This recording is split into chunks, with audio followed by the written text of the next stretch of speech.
So, boss, gandang umaga. Gandang tanghali. Gandang gabi sa inyo lahat dyan. Mayroon tayong flex dito.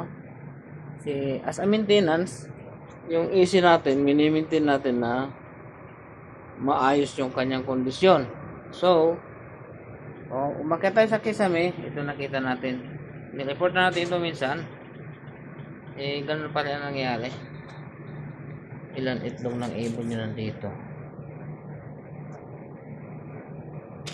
Nasira na itong isa. Bali, 4 na itlog ng ibon nyo nandito sa taas. Ang nangyari kasi yung contractor dito,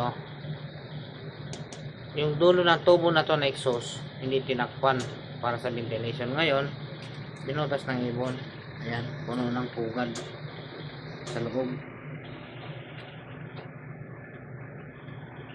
Ayan.